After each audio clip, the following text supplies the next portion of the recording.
Well, it is 2 o'clock, so I'll go ahead and get us started and do some quick announcements. First off, thank you everyone for joining us today for our Find Your Ancestors session. I'm Katie Stolp. I'm the local history librarian here at Appleton Public Library. For those who aren't familiar with our Find Your Ancestors session, we do this once a month, every month, and we have a different topic and a different speaker every month, so hopefully you're able to join us for some of our future sessions. The Friends of the Appleton Public Library are really awesome in providing funding for us to do this series, so we thank the Friends for their important financial contributions for this program. We do have a handout for today's session, and I'm posting that link in the chat right now, and are posted a couple times throughout our session today for those who haven't gotten a chance to grab it. In that handout on the first page, you'll see links to register for our future programs. And then on the second page is our presenters handout, which is copies of her PowerPoint slide, which I know a lot of people have been looking forward to somebody giving their PowerPoint slides out so they can just write their notes on there. So feel free to download that handout, or if you have any issues downloading the handout, definitely let me know and I'm happy to email it to you. For those who tried to register for our program via our website yesterday or today, they noticed that our website is unfortunately down.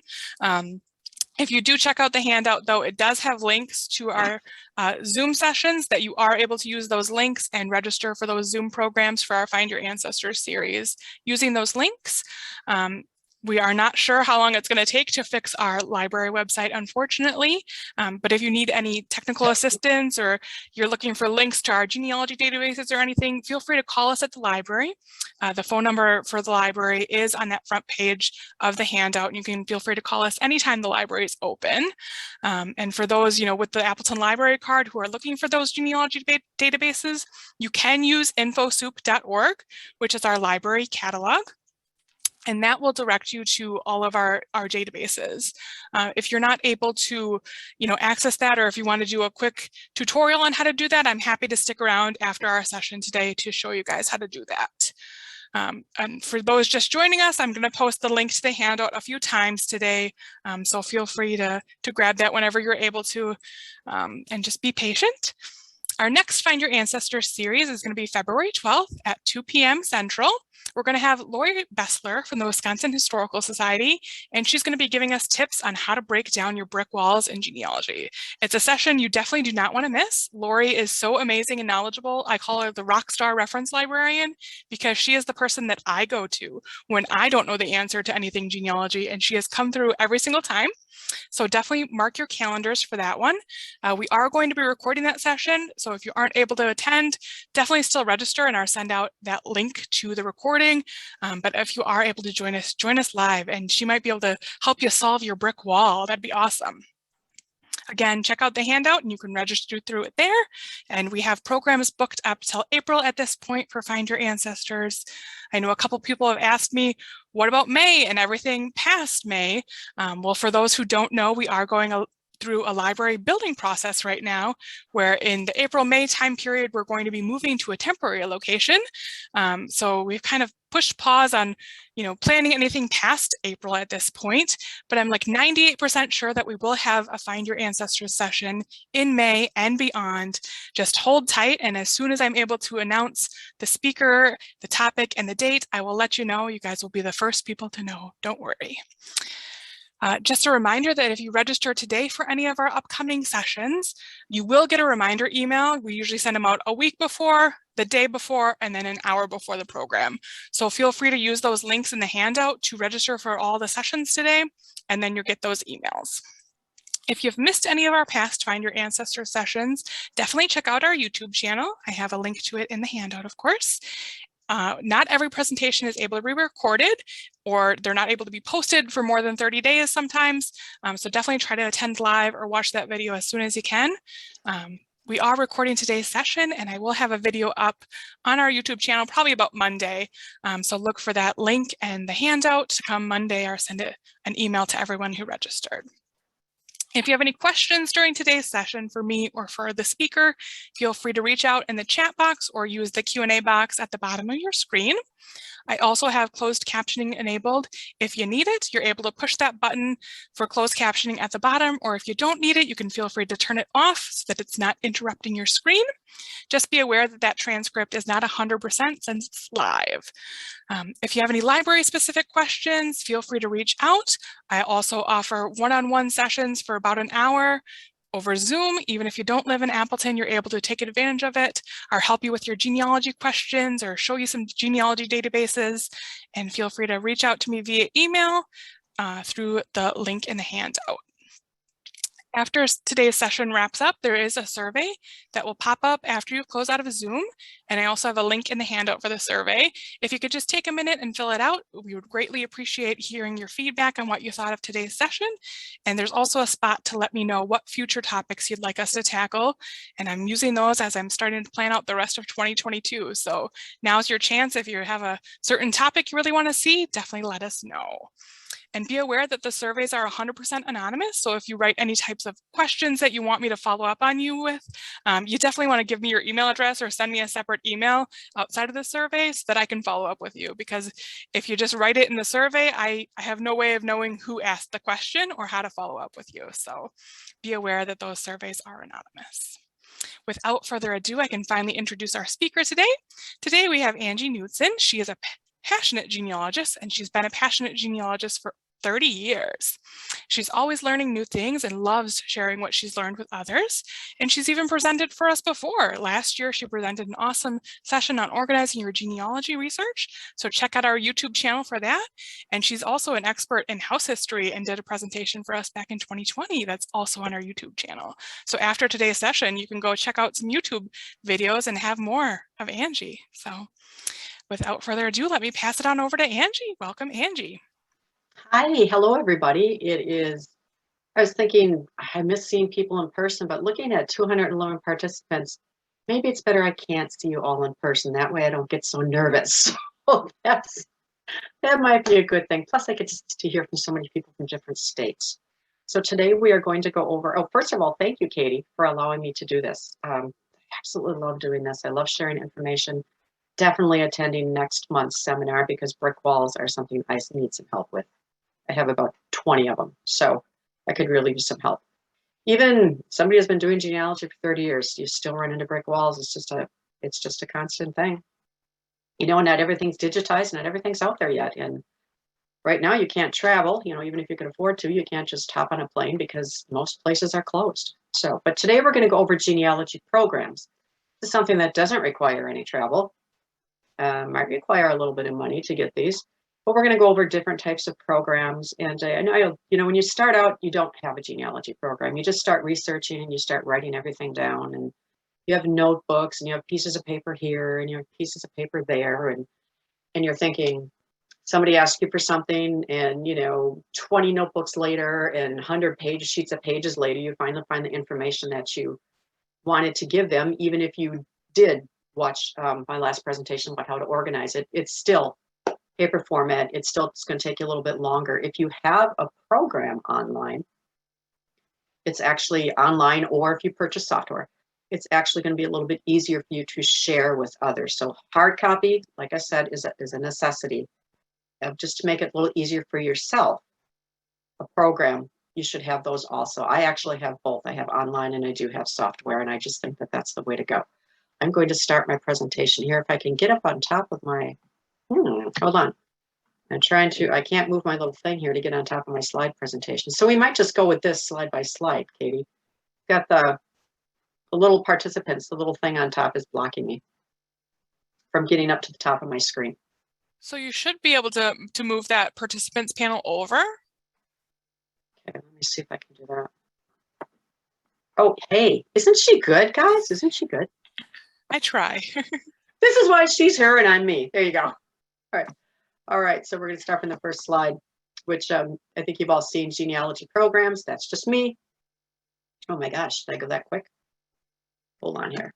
Yeah, there we go. We'll go to the next one. Okay, so outline is pretty basic here. There's two types of genealogy programs. You can buy online, which is usually a paid prescription, but not always. And then there's the free ones, or well, they're not free, but they're types of software that you would purchase, such as Family Tree Maker or or ones like that. Next, we're going to go over what are your needs, and that's pretty cut and dry and pretty basic. And then we're going to get you started so that you can learn how to make a decision and get something going. Okay, online program versus a software program. Just going to move my little picture here a little bit so I can get out of the way so I can see what I'm doing. Here we go. All right, so a genealogy storage program is online is one that you file online. That means that you're on the web and you access it when you're on the web. And that's the only way you can usually access it. You can download, reports and things for yourself on your computer, but if you want to start working on things, you need to be online for this. Some you purchase and download, and you usually purchase those online. In fact, you always purchase those online. And some of them are free. Only one of them that I know, though. This type of program is stored in the cloud online. So the ones you purchase, it's stored on that program's website. You have the ability to share those findings with others online. And then you can collaborate with other people. When you're online, you have just this vast, web-wide information that you've gained from other people. So they're pretty nice. And software, like I said, is a program that you buy in a store. Getting harder and harder to find those in a store. Most of them you do purchase online.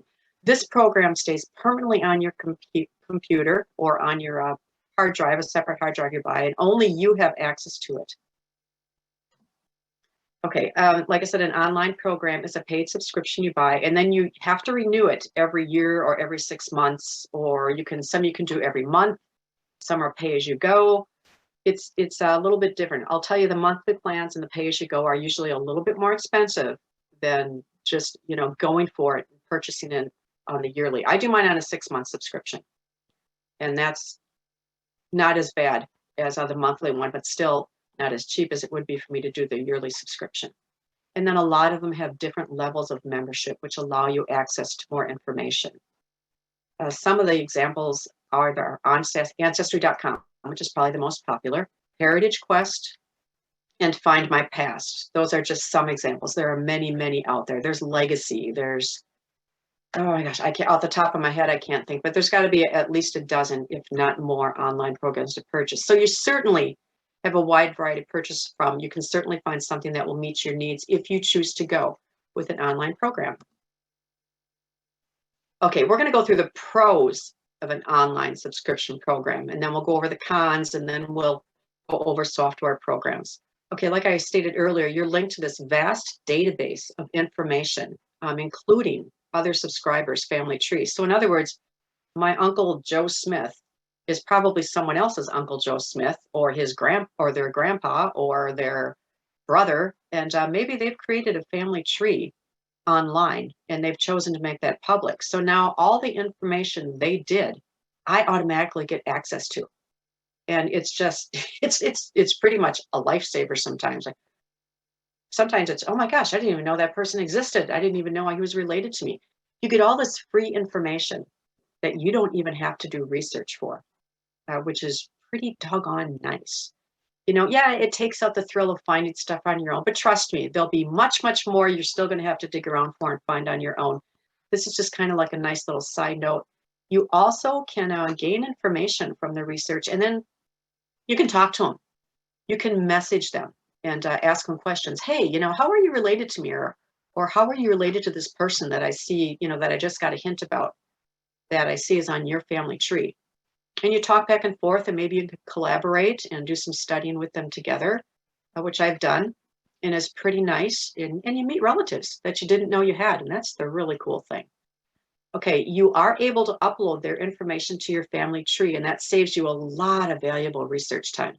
You didn't have to go out and do that yourself. You just hit a button, and it automatically saves it to your family tree. It will always, always give you the option to review it, make sure it's correct. And I've had to correct many things other people have posted about my ancestors that were not correct. They asked me how I knew, and I said, well, he's my grandpa, so I know that what you just put on there is not correct.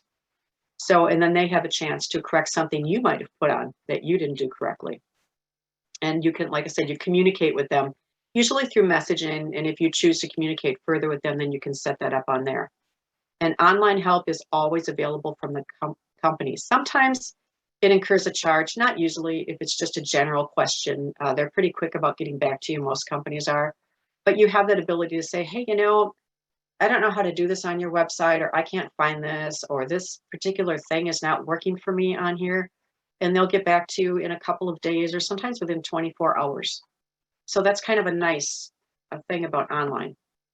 Okay, one of the other things is all online programs, every one of them is linked to the censuses. So some are linked to the censuses overseas. That's usually an additional fee. This makes it easy to find the information you're going for without having to have two screens open on your computer. I got to go to this screen. Now I got to switch over to this screen. Now I got to go back to this screen. You can look up the census online while you're using that program and then choose. And the other cool thing is it will explain to you what each column or line of that census means. So you get a better understanding of the census, and every census is different. And I cannot wait until April when the next census comes out, because there's some people that I need to look up some information for. And I bet you there probably is for you as well. Okay, and then you also have the capability to immediately save that census information to your tree. So you can download an image, you can download just the information, but you get all of that information immediately. You just hit a button and the program does it for you. Instead of you having to take it line by line, which you do if you do it, manually yourself and you're writing it out, it just, boom, it just saves it just like that. I usually save the image because I just think it's interesting to look at those things. And the image itself, the census itself will always give you just a little bit more information than the information they give you, the printed information. So I save both, the printed, and then I also save the image. And they give you, and they'll tell you, a lot of the programs will tell you the differences between the years of the census and what different information they have. All right, you don't have to worry about losing your information. It is stored in the cloud. So if your computer crashes, if you lose your temporary hard drive or your portable hard drive, or if you lose your stick that you put into your computer, you lost your information. But you don't have to with this one because it is stored on the cloud. And unless, of course, the internet goes down, then you're kind of in trouble. But that's why you want to print off your information. Always, like I said, have hard copies of your information that you continuously update. Or you can have the software program that you purchase and then you transfer it on there so that you always have both. But it is nice to know that you don't have to worry about it. Okay, your information when you purchase an online program will remain private unless you choose to share it. So that means you have the choice to let others see your family tree. I share mine because by sharing mine, I get to see theirs. And I want them to look at mine and ask me questions and go, hey, I think you're related to me. And so I just feel I should share my information with others so that it helps them gain more information. Okay, if you do choose to do this, to make your family tree public, all the living relatives in your tree will be blocked from their view. All it's going to say is the word private or information not available. It'll show that there's a little branch going down there, and there's a little square that shows there's a child or a wife or a husband, but it won't show any other information, not their name, not who they are, not how they're related, anything like that. It keeps living people private. Only those that have passed away, information will show, and pictures. Everything else is private, so you don't have to worry about someone using it to stalk someone or to get information from you. And that gives you peace of mind if you're worried about others obtaining your information. Or, a lot of people are reluctant to share because it's a crazy world out there, and you never know what someone's going to do with information. And we kind of live in a fear sometimes, and the media kind of lives off that too, helps us feed off that too. So it gives you peace of mind to know that they're really not going to know too much about you or any of your living relatives, and somebody's not going to call you up and say, hey, somebody just called me and said they found out all my information because of your ancestry tree. That's not going to happen, even if you do choose to make it public. So that's a really nice feature. Okay, but then like I said, if you don't share it, other people using the same program, such as I'm on Heritage Quest, you're on Heritage Quest, they can't find me. So they can't link up to me. They don't get my information, and I'm not going to get theirs. So you have to share. With most of them, you have to share to be able to view theirs. Some of them not so. You can still look at their information. They just won't have access to yours. All right, you can upload your own media to the program. This usually means on pictures and stories, documents, anything you can scan into a computer, you can upload into your program and save it and store it, which is valuable in case something happens to that document or that photograph gets destroyed. You still have a copy in your program. So it's just a great way to make sure that information doesn't go lost. You know, and you can store on mine. I have a profile. I took pictures. Whenever I can find a picture of an older relative, I put it on there. And the cool thing about that is you can do kind of a picture, one picture next to another. Some programs will do this for you, and you can see the similarities in looks as you go through that. Or you can see the documents and you see the similarities in that. So I think that's really kind of a cool thing. That's one of the neatest things I like about these programs. You can, and you'll have the option to make personal notes, little memos, which you can do on software as well.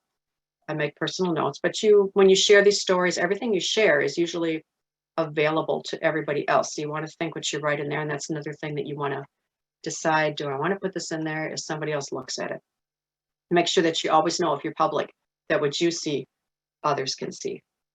So you want to be a little bit of caution when you're sharing things like that. But usually I have never had a problem in all the years I have been using an online program.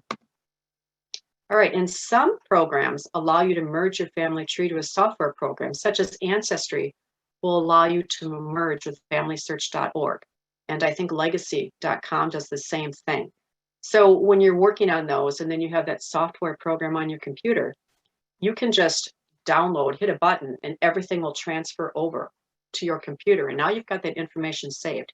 You'll have to do this every time you make new discoveries, or every monthly, I would say, on the internet, just to make sure that you've captured that new information. But it's kind of a nice peace of mind in case the internet ever does crash. You know that you've got that information. So it's this is only available though with certain releases of the program. If you don't have the latest version of a software program, it might not be capable of merging with the internet version.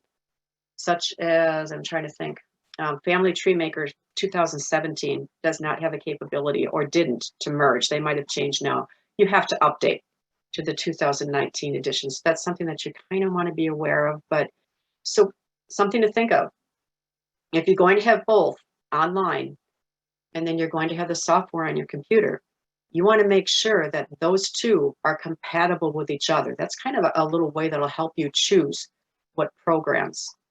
You know, I want to make sure that the program I have, if I have Family Tree Maker and then I go out and get Heritage Quest and I can't download my information from Heritage Quest to Family Tree Maker automatically, I have to do it person by person manually myself. I probably don't want to get those two programs together, because that's just going to be a lot of work. It's so much easier to hit that single button. Technology can be great sometimes when it works, right? Okay, you can access your family tree from any computer, anywhere. You just have to remember your login information. Otherwise, you're not going to be able to do it. And I also recommend changing your password often, at least every 6 months, just in case. I know that's a pain. I know we all have about 500 passwords stored all over the internet, and we're supposed to change them all every month. And you're thinking, are you kidding? I can't do that. But for this, I most definitely would. So if I'm at the library, or if I'm traveling, or I'm at someone else's house and I want to show them my family tree, it's great because I have an online account and all I have to do is go in, log in, and pull it up. And then they can see everything that I've got. Or then if I'm at their house and they're telling me information, I can quickly add it to my program. You know, even if they have a computer, I can scan into their printer or their computer, and I can take that and put it in my computer or their computer, or they can email it to me. Or it's just kind of really nice for sharing, and it's portable without having to carry everything with you. Well, this is kind of weird. Number 8 didn't come up, so we're just going to go past that one. There we go. Okay, some of the cons of online subscription programs. Everything has cons, everything has pros. Okay, online subscriptions can be expensive because you do have to renew them every year or every 6 months, such as I stated before. So you have to kind of take that in mind. Does the cost outweigh the benefit? Or does the benefit outweigh the cost? It depends upon what the program offers and how serious you are about your genealogy and what you are looking for. Most of them, Ancestry, Legacy, Heritage, will give you a free version, but it is very limited. So it doesn't allow you as much freedom as the paid versions do. And usually the more information you want, the more you're going to have to pay. So there's a basic plan, and then there's the premium plan. I have Ancestry, and I have what's called a World Traveler, which allows me access to all the records over in Europe. And then I also have subscription to newspapers.com through Ancestry, so I can search literally thousands of newspapers to look for articles. That one I found very useful.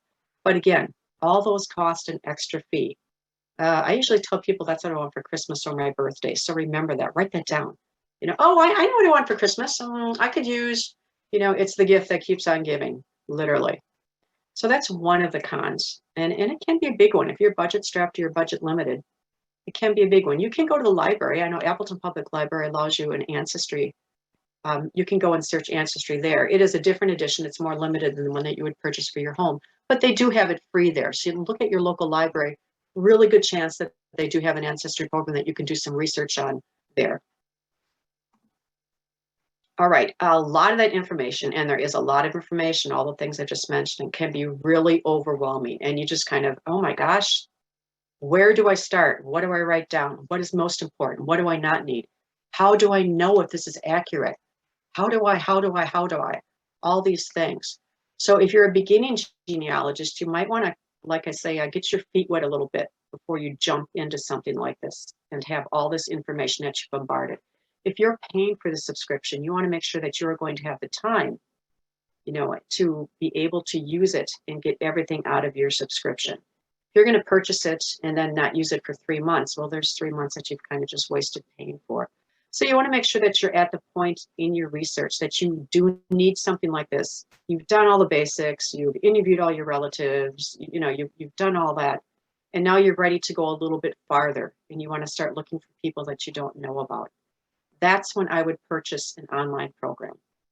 When I'm ready to really dig in and I just need that research that I can't get anymore online and I'm going to have some help. And like I said, you're a new genealogist. A lot of sources can scare you. And I certainly don't want anyone to be scared away from genealogy thinking, this is so much work. Just forget it. I don't want to do it. Because you're going to lose that thrill and that excitement of finding information about your ancestors. And there is nothing more exciting than, oh my gosh, I just found out that the great-great-grandfather, does the same thing for a living that I did, or that he was born in such and such a country. And it's just so exciting to get that. I don't want anyone to not have that because it's just so cool. It's a lot of information, and with all the information online, you have to double check. Always, always, always double check it. You'll get a lot of hints, and a lot of information will come to you. I'm fighting a sinus infection here, so you're going to have to bear with me. I apologize for that. A lot of information is going to pop up, but not all of it is accurate. Sometimes these programs will fish through and they'll send you hints and they send you information, which is kind of cool too. But it doesn't pertain to you.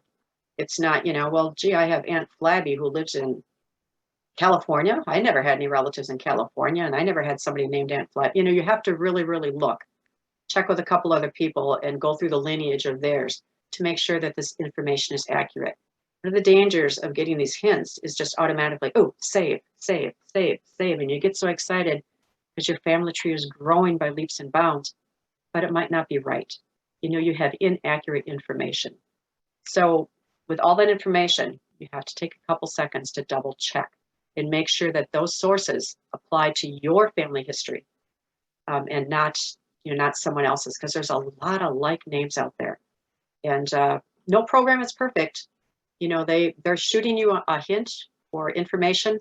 They think it might be about you, but they're not stating that it exactly is. That's why you need to double check it. The other thing is you might get so comfortable with all the information they're sending you and all the information you have access to, you neglect to check other sources. There's a lot of other sites out there that are not included in these online subscriptions that you need to check further researches. To check to further your research. Oh my gosh, it's just one of those days. All right, so You might have to write to a church. You might have to write to a relative. You might have to go to a different site that's not included, that maybe doesn't want to be included on Ancestry or Heritage Quest, or maybe the Heritage Quest, that site didn't want to pay to have them included because they have to pay these places to have that research included in their database. Maybe they didn't want to do that. A lot of them you might have to, I've had to write to ports of departure in Europe, like the Hamburg port of departure, to get some information. I believe they are now included, but they weren't when I was writing. Immigrant ship transcribers, not all the records I believe are uploaded yet. So there's a lot of research you're going to have to do on your own. So sometimes you just get so comfortable and you think, well, everything I need is on here. I guess I'm just set. You get a little lazy and you don't want to take the time to do the research yourself. So if you purchase an online program, keep in mind that is not going to be your only source of information. Huge databases, but there's a lot more out there. You're still going to have to do some research yourself. And anything you learn and put on your site, if you share it, is kind of nice because then other people get that information too. So they're sharing information with you, you're sharing with them. Okay, and like I said, fear of having your information compromised, we went over that, fear of your system being hacked, or fear of the entire database being hacked. Oh my gosh, legacy.com just got hacked. Everybody's got all my information, including the people who are living. I've never known this to happen. Never. I'm not saying that it can't, but I've never known it to happen. I've never heard of any of these places getting hacked. That's pretty much usually not information people are looking for. They're looking for social security numbers, bank accounts, things like that, and those just aren't things that you put on here. But I do understand some people are afraid of that, and you got to think twice. Look at all the instances of the DNA tests that were sold to a laboratory. These people sent in their DNA, did not know it, and did not know the laboratory was doing this, the company was doing this. They were selling their DNA, their results to laboratories for research. So I totally understand how that fear of being hacked out there. And like Katie just said, the Appleton library system got hacked. So it can happen. I've never heard of it, but it is out there, something that you want to keep in the back of your mind. I've never really worried about it, but still, I know that it's out there. Okay, now we're going to go over software programs. Okay, these are totally private because it's something that you put on your computer. Right? Unless you share this information with someone else, which means you would have to copy your tree to a disk and pass it on, or copy it to a little zip drive and pass it on, or copy it to a little stick and pass it on and give it to them or send it to them. Otherwise, it stays on your computer, and the only person that has access to it is you. So those of you or those of people who are afraid of a system being hacked into or a company being hacked into, this is a really great peace of mind because nobody gets this information but you. So you could purchase an online one and just not put your information on that tree, just write it down by hand and then put it in your software program. Or because if a company gets hacked, even if you choose to keep yours private, they're still going to get into it. But again, don't let that scare you. But it is nice, and it's just nice to have a software program. Okay, compared to an online subscription, software programs are relatively inexpensive. I think Ancestry is, I'm trying to think, is it $2.99 a year or $1.99 a year? I don't do it by the year, so I'm not sure. Whereas a software program probably is going to cost you at the most $80. Okay, and then you don't pay again unless you upgrade to a more recent version of that software. So it's kind of a one and done until you decide to upgrade, and I do recommend upgrading just because they come out with all these really neat tools. They're all constantly improving and upgrading. So that is it's kind of nice. It's a lot cheaper, and like I said, it is pretty portable. I'm thinking there should have been something on there, and there isn't. Okay, for some reason it didn't transfer over. So I'm going to go over a couple more. We're just going to look at this lovely blank screen, and you can just envision this stuff as I'm saying it on there. Use you're a genealogist, you have active imaginations, put that on there. All right, other things about software programs are they're very easy to find. There's a ton of them out there that you can purchase. We're going to go over at the end, and we're going to compare between the most popular ones and just kind of tell you the differences that you can look for. And I'm not going to give you recommendations because I'm not working for any company and I don't want to sell their product. I want you to make that choice yourself, and everybody has different needs. So I like them. Some people have 2 or 3. I'm not that ambitious. I just have 1 because I don't want to be bopping around between 2 or 3 or 4 programs on my computer. But they are portable. You can generate reports, and they are much easier to share with someone else than an online program. Okay, the cons, like I said, they become outdated, but usually you just purchase the newer version, the 2019, the 2020, whatever newer version they have. And they'll usually give you a discount to upgrade to the newer version. And then you're good to go again. And you don't have to wipe out all your information. It will just automatically transfer everything over for you. And upgrades sometimes can be photo editor or the ability to, to merge with an online program. And if you don't upgrade, then you don't get those options, okay? And your program becomes a little outdated. Also, if you go to a new system of Windows, sometimes, or the Mac, sometimes it won't accept those older programs. Or they get the computer gets a little bit bogged down. It kind of dogs it a little bit when it's going from screen to screen.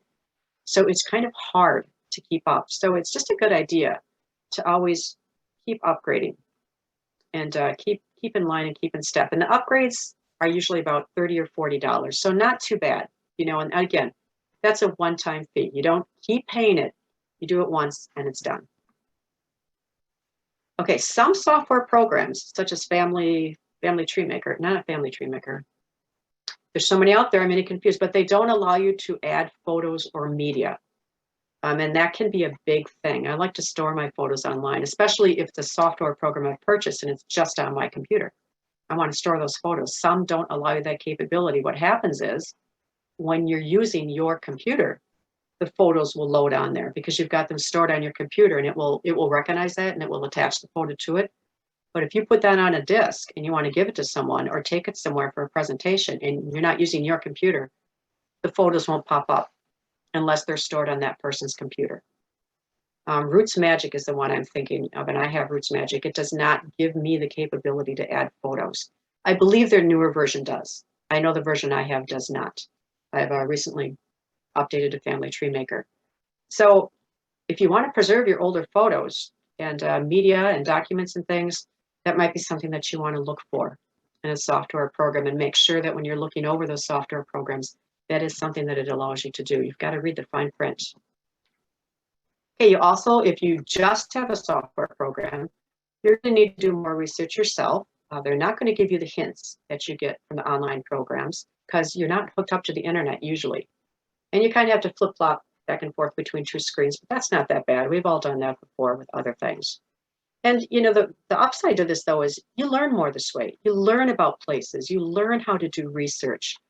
You just get really good at knowing where to find things. That's why I don't think you should jump into an online program right away.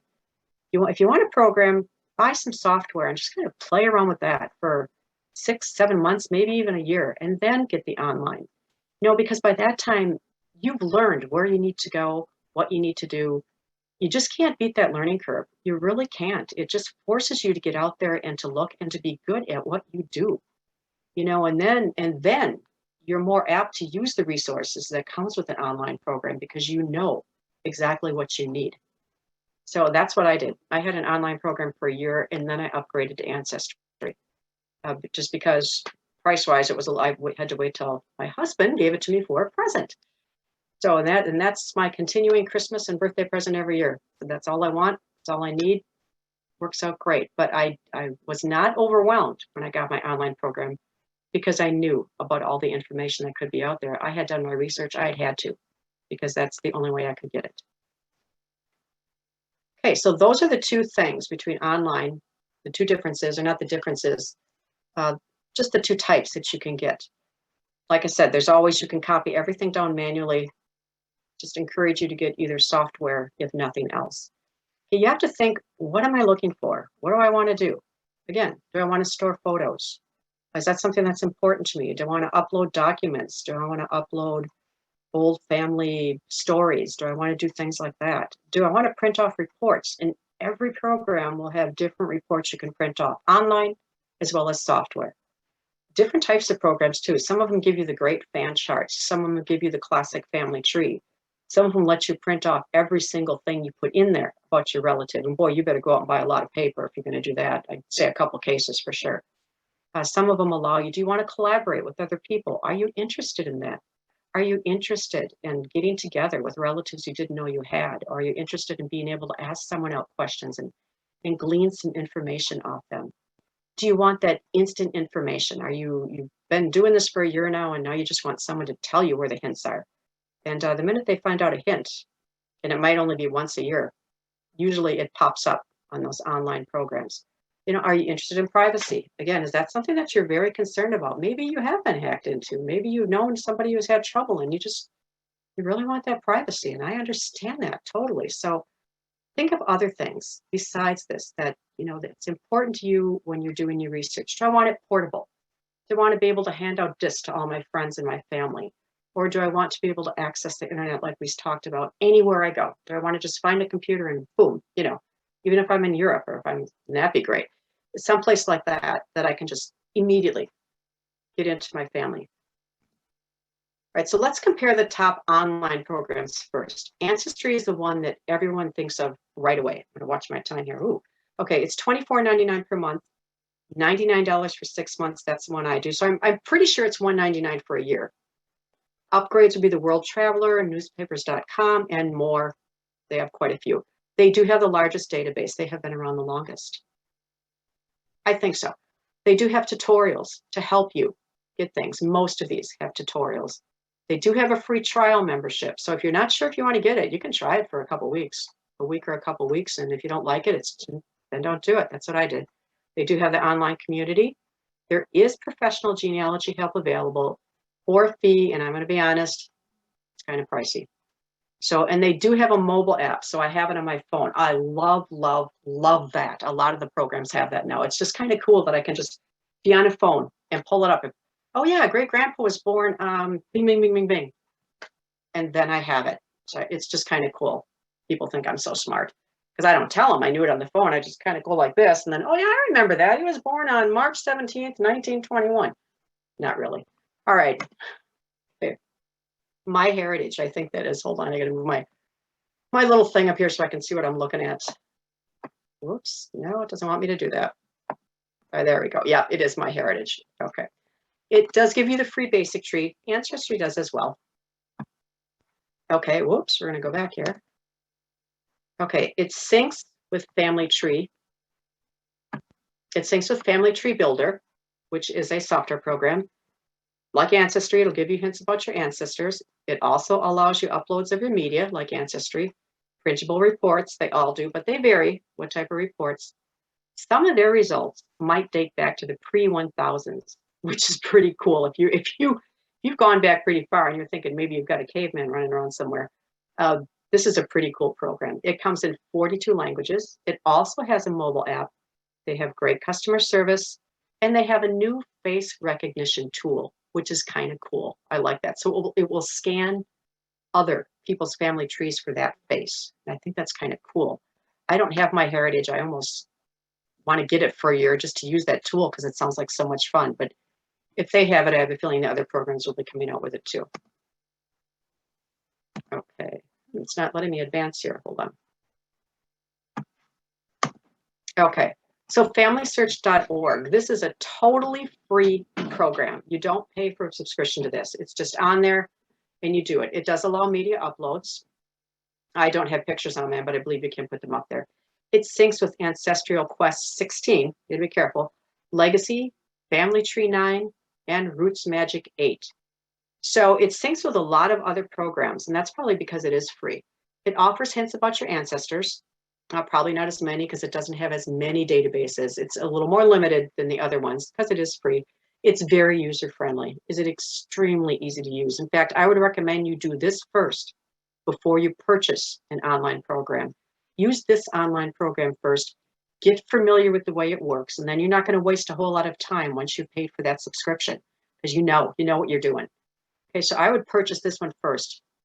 It syncs with a lot, and then I would put all my information in. Now you've got the gist of it. I'm pretty sure it links with Ancestry.com too. I just didn't put that on here. Okay, Family Tree Maker, we're going to go into software programs. So Family Tree Maker is $34.95. Like I said, way cheaper than online, right? For Windows, $44.95 for Mac. I don't know why Mac stuff is always more expensive. I don't know that. It allows you something called the next of kin designation that allows you to designate someone to pass your information on to. So it's like they have a key, and then you can pass, they're the person that's going to get all this information when you pass away. What's going to happen to all this stuff? Automatically, they have the key and they can unlock it and it goes to them. It has color coding. That's pretty cool. Picture cropping comes in very handy. Most of the other programs allow you to do that too. Charts and reports, again, does have a cool photo editing tool. I kind of like that one. I haven't had a chance to play around with it a lot, but it's kind of fun. So, and it does have, also has a lot of the other things that the programs have too. These are just the highlights of it. All right, Legacy Family Tree 9. Okay, so most recent one. It's $34.95. It syncs with Ancestry and Family Search. Okay, it exports GEDCOM files. It's a universal file that allows you to exchange genealogy data between software programs. Okay, universal, in fact, that it's read by just a ton of genealogy software. So you can share a file with someone else, like a GEDCOM file, which is maybe just a little chunk of your tree or something. You can share that with someone else who maybe has a different program or has the same program. So that's kind of cool. It has a stories feature. It helps you to write stories about your relatives. And that's another whole section of genealogy that I think they're doing a presentation on this year. It has very unique charting programs, super easy. Their GEDCOM tests are A+. It doesn't have this cool scrapbooking capability for family stories, and that's kind of neat, I think. And it has a double check feature, just so that you can double check, make sure that information is correct. Very important. This is a good program too. Okay, Roots Magic 8 is $39.95. That one syncs with Ancestry. You can edit multiple persons at once. So if you make a change to one person, bing, bing, bing, it all automatically goes to every other person in that tree. That is really helpful and a time saver. It has fan charts. Those are pretty cool. This one does have an online community, so that's kind of neat. It has a free essentials program. So you can go online and get the free program. It's just the essentials, but still, it's a program. You can put your trees online with this one if you choose to do so. So this is another nice program. Now, these are just some of the top ones. These definitely are not all of them. And oh, my closing thoughts didn't come up either. This is really weird. But there's also one called SaveMyPast.com, and I believe that is a FindMyPast.com. That's an online one I was going to tell you about. That is another great program. If you're searching for England and Irish, that's why I would purchase that program, because it basically deals pretty much with that. You can do others, but it specializes in English and Irish ancestry. So if most of your bloodline is from that area, that is a great program to have. I get their emails, but I don't have anybody from there, so it never kind of really helps me. Okay. Closing thoughts, we're just going to go through these. Are on your own. Closing thoughts are, again, what are you looking to get? Okay, and how much do you want to spend, or do I want to spend anything, or maybe I just want to stick with FamilySearch.org and do the free version? That works too. It depends upon where you're at in your genealogy search. All right, do I need to have two? My closing thought again is, yeah. If you're going to have an online, definitely have the software, but have both. All right, peace of mind. Online, it's stored. I can never lose it. Other peace of mind, it's on my computer, and I have it all the time, and it's private in case I choose to delete my account online. Okay, that gives us, I don't want to run over here, Katie. So I want to thank you for joining. I've got my email address on there. Katie might have got a different version of my presentation. Hopefully those blank slides came up on there where they didn't come up on mine. Lovely computers when they work, and that's what I'm talking about, guys. Yeah, That's so why you want it actually, too. Yeah. I did look at your presentation, and there are 3 slides, the 3 slides that didn't come through. Yeah. The font on there was too light with the background, and it showed up that way in the handout, but I did fix it. So now everybody who downloaded the handout earlier, please go back and re-download it, because I fixed the handout so you are able to read those 3 slides that didn't come through. So here again is the handout link in the chat. Go back and download it so that you have access to all those slides and what she really wanted to say with those blank ones. I don't get to see it until I hit the slide presentation, and then Yeah. I would have noticed it was too light, but yeah. So, yeah, technology, it's fun some days. It's great when it works. But people did point out that you did have a Find My Past slide. You just skipped through it accidentally. So maybe if you can back Okay. out and see if you can pull up the Find My Past one, and you can, if there's anything else you wanted to say about Find My Past. The main thing was basically that it's a great one. I like it too. It's very heavy on the English and the Irish, but it does everything. It's just geared, I think, towards people of British descent and then Irish descent. That's kind of what they focus on. I like it though. You can still go to Poland. You can still do everything else with it. It's just very helpful for the other types. And I see that Kathy put on here, WikiTree is free. Yes, that's another good one. She became with Ancestry's privacy DNA statement and quit. I just did a DNA test. I did not do Ancestry's. So I think she's asking, yeah, about how to back up. Are you asking about how to back up Ancestry DNA, or I'm not quite sure what she's asking? Yeah, I'm not quite sure. If you want to maybe clarify. Jean, Family Tree Maker you purchase online. So you would just go to their website and then you can download it right to your computer. And Legacy Family Tree and Roots Magic also work with Macs, not just your PC computer. Most of these programs will work with Mac. It's probably just a little bit pricier of an option. Yeah, somebody else asked in chat about Mac programs, and there it was a link that I found through Family Searches Wiki. So I will post that in the chat for anybody who has a Mac and is interested in what programs work with Macs. Yeah, there's quite a few of them. Oh, I'm trying to find that slide here. Sometimes if I hit my thing too quick, it just skips right over it. There it is. Okay, yeah, Find My Past does not sync with any other program that I could find. That was the only thing that was really, but their results, that's the cool thing. It goes back as early as 850 AD. How cool is that? I mean, that's pretty, because England goes back a long way. That is pretty doggone cool. So if you've got some British relatives, man, wouldn't that be cool? Yeah. My husband's related to some kings and queens. Yeah, so our question before about Ancestry DNA was a worry about DNA privacy. So they worry about exposing DNA of relatives via Ancestry. So what do you have to say about that? I totally agree. I did. That's why when my kids got me this DNA kit, and they knew I was very, very leery about that, and I don't want to mention any company names, especially the one that compromised their privacy. I believe they are no longer in business. So they gave me GEDCOM, GEDCOM. They are 100% private. They're one of the top companies out there. And I read their privacy policy back and forth, front and back. So you just have to be really careful. I can't say that somebody couldn't break into their company and get your results. I mean, and that's the same with anything. You can't say that someone's not going to break into the bank and get all your credit card information and that. It's just something that you have to decide. Do I feel comfortable doing this or do I not? So yeah, DNA is a whole nother topic, and it's kind of a scary one. I totally understand that. My kids did it. I finally took the leap, and because I wanted to. But yeah, I'm right there with you. For many, many years, I refused to do it because I was just too afraid that information was going to be compromised. So just be very careful of the programs that you do, and do research and write to them. If you want your DNA, write to them and tell them, what are you going to do to guarantee that my privacy is going to be respected? That's exactly what I would do. And that's what my kids did before they gave it to me. I hope that helps. A couple of people are wondering about newspapers and if any of the programs work with newspapers.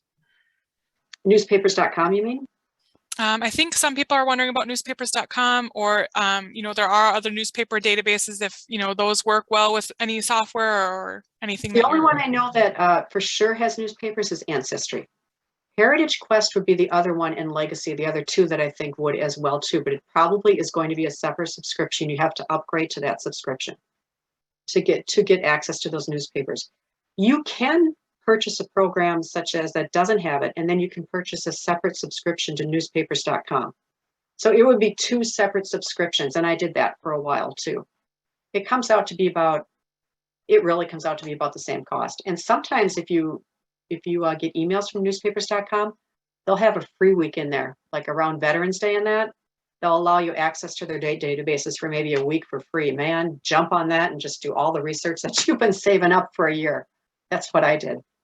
So And yeah, most of also them.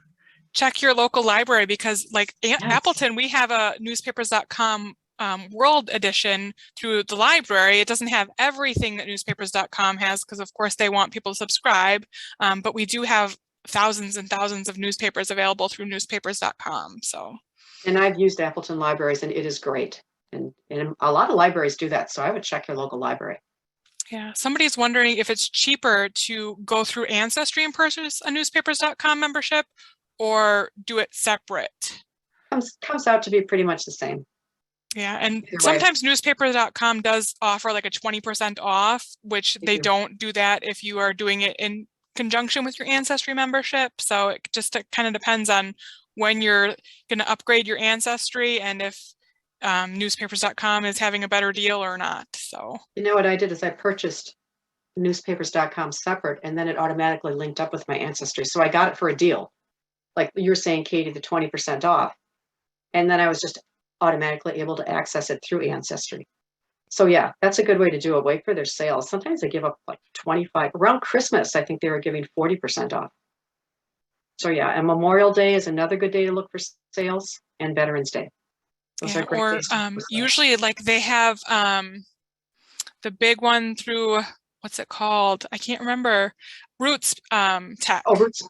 Yeah. Roots Tech is coming up in the beginning of March, and all the genealogy vendors are always advertising huge sales during that week because they want all the genealogists to sign up. Like last year, I signed up for Genealogy Bank for like $5 a month. It was like super cheap. So wait till Roots Tech.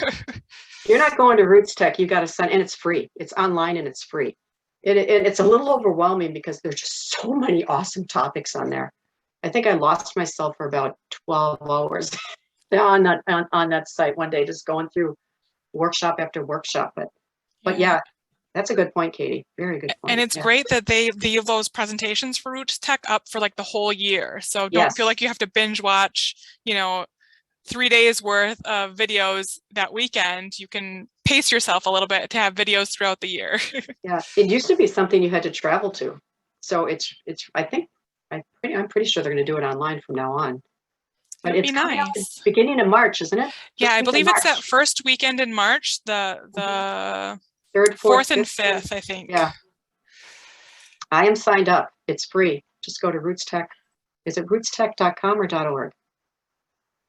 I think it's I'm not sure. I think it's rootstech.org. You can probably just Google Roots Tech or go through the Family Search site. I'm sure they have a link to Roots Tech as well, since they're one of the big sponsors of it. Yeah, pretty sure. So, but it is just so cool. I can't remember if newspapers.com offers a special during Roots Tech. I'm trying to remember from last year. It's worth a shot to check it out during that weekend, definitely. I would assume that they would, like every other genealogy vendor. It seems like, 99% of the genealogy vendors during that week are offering awesome deals. So, or like signing up for memberships, like the New York Genealogical Society had like a deal. If you purchased a membership, it was like 20% off that weekend. So Genealogy Society memberships, Historical Society memberships, different genealogy sites or newspaper sites, those are when they're going to offer that subscription discount. Oh, that is one thing I didn't put in my presentation. I belong to the Romanian Society, which is a branch of the Minnesota Genealogy Society. Go on Facebook, look for Polish Genealogy Society, German Genealogy. You can find a group you can join for free on Facebook. These people are wonderful. If you have a document you can't transcribe, they do it for you. They do research for you. Well, my great-grandfather Franciszek Michalowski was born in Poland. I can't make out this town. Boom. 5 minutes later, 3 people have responded, and I found the town he was born in, where it's located, how it's spelled, how his name would have been spelled. Blah, blah. It's amazing. It's free research, and it's great.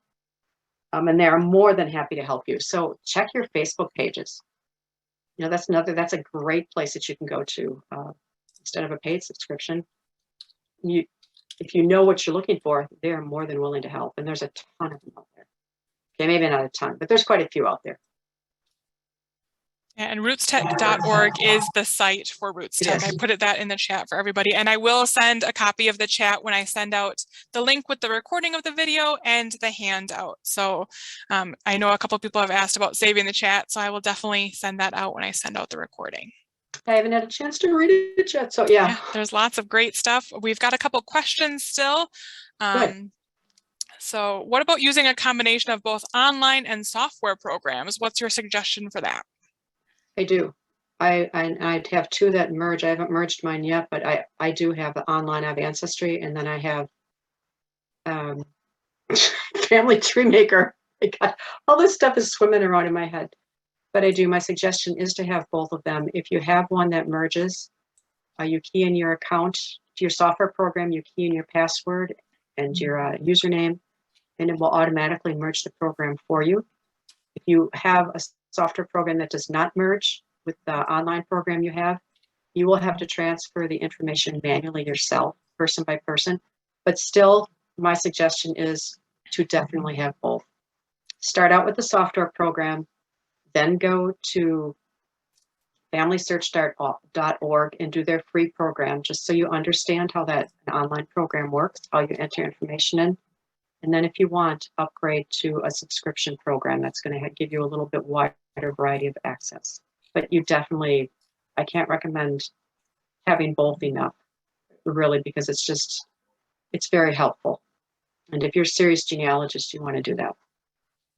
Yeah, there's some really great suggestions in the chat of Facebook groups that are really helpful. Someone said that MyHeritage is having a sale for 40% off for MLK Day. So feel free to check out that. Again, I'll send out the chat transcript for all the people who have missed some of the awesome and helpful comments, so you can go back and read through those. So moving on to our next question, someone's asking if they let their Ancestry subscription lapse, can they still see their tree and open all the documents that they have attached to my ancestor? That is a very good question. And the reason I didn't include it in my research is because I have asked them about that and I have not gotten an answer yet. Because I've thought of that. What happens when I decide, okay, I don't want to pay this? Because let's face it, that's a chunk of change, right? Yeah, the answer is no, you cannot view the documents. You can still view your tree and all the stuff you have, you know, all the facts on a person.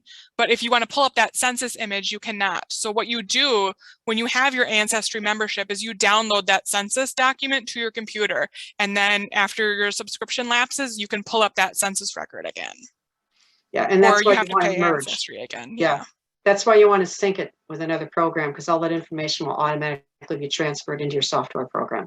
Or you can always come to the library and use Ancestry Library Edition to pull up those records again. So that's right, yeah. Our next question is about DNA tests. She said she's not sure what to do with the results. So do you have any suggestions on how to use her DNA test results? There's two types of results. There's two types of tests. There's the basic one, which tells you what nationalities you are, what your past is. You're German, you're 50% German, you're 30% this, you're 20%.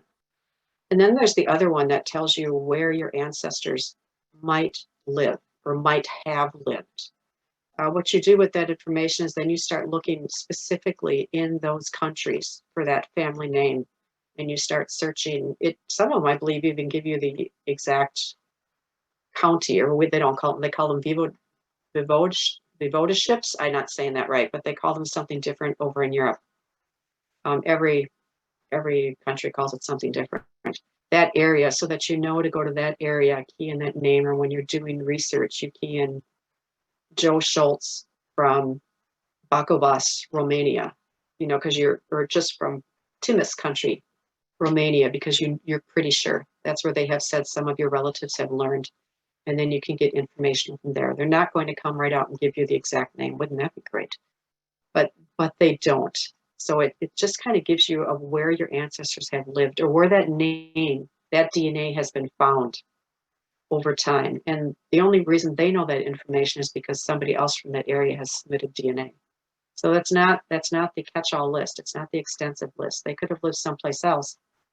They just don't have that information yet because no one from that country has, you know, given them that DNA, or they haven't gotten any DNA from some other source in the country. So they're helpful. And it's just exciting to know where you've been, how far out your ancestors spread. Yeah. Sometimes you're shocked, sometimes you're not. I know DNA is a hot topic. Every time we ask in our survey of what future topics people want, DNA is a common one I see. So I'm going to try to get a DNA speaker for later this year. So definitely stay tuned. Yeah, it's a tricky one. I haven't done a lot of research on it yet because, like I said, for a long time I was a little leery of putting my DNA out there. So, and I understand that for good reason. Someone's wondering if you have any thoughts on the family historian software. I have not ever used that, so I'm not familiar with that one. I've researched it a little bit. I liked it. I think it's just as good as much of the other software out there. I can't remember. For me, the big thing is being able to store my photos in that. I'm pretty sure they do. I'm pretty sure they allow you to do that. I liked it. It's very popular. It's inexpensive and it's fairly easy to use. So that's one that I would purchase. I mean, I would recommend. It's certainly up there. Some of them are so hard to use, but that one's pretty good and it's becoming more and more popular every year. And then someone asked earlier, how do you find such documents like birth certificates, marriage license, and divorce documents for those that are not deceased yet? You can't. You might be able, Depends. you're going to have to go to that city, actually, where the document is stored. Because I did find my grandmother's while she was still living. You have to actually go to the courthouse and look at it because, I take that back. I did find a couple on Ancestry. Birth Yeah, it really certificates of depends people. on Yeah. what place you're looking for, because some of them are available. Like I've seen marriage records for people that are still living on Ancestry.com, but then, like in Wisconsin, none of our vital records are online unless you're breaking the law, which some people are. Yeah, it's a state by state. It's actually, you're more apt to get it from a foreign country than you are here. It's a state by state thing in America. It's I ended up having to go to the courthouses, and then even then, if you want a copy, it's going to cost you, and it's going to cost you. If you want a lot of copies, you're going to end up putting out some serious cash for those because I think they're $7 or $8 a sheet, a copy. But it doesn't hurt to go to a local courthouse. It is traveling. Consider it a road trip. Have some fun with it, and you'll probably end up finding out more than you. I came away from the courthouse walking away with more than I thought I would come. I just copied the information. I didn't get a printout of each. I did want some marriage certificates and stuff. You can also write to churches, and some of them will usually just snap a photograph and give it to you. That's how I got my grandmothers and grandfathers. I didn't have to pay or anything. They just snapped a photo and shot it to me, or go right to the church. And then other churches are very particular. They won't let you look at their records at all for privacy purposes. So again, it's just a church by church or a city by city or a state by state thing. And someone suggested in the chat to ask relatives if they have copies, Yeah. or if the family members, obviously, if they're still living, maybe they will share that with you. My other suggestion is I always start with Family Search Wiki. And so like our search, Wisconsin Vital Records, if it's somebody in Wisconsin that I'm looking for. And on that Family Search Wiki, they'll give you links to all the different indexes there are online or tell you how to access those records offline. So no matter where you're searching for, just put that in Family Search Wiki, what state it is or what county it is, and it'll tell you what records are available online and what records are available offline, as well as how to get those. So that's kind of my jumping off point of how I figure out how to access those given records, because it varies based on states and based on counties and, different laws and stuff that each of those places have. She's good, isn't she? Don't you love her?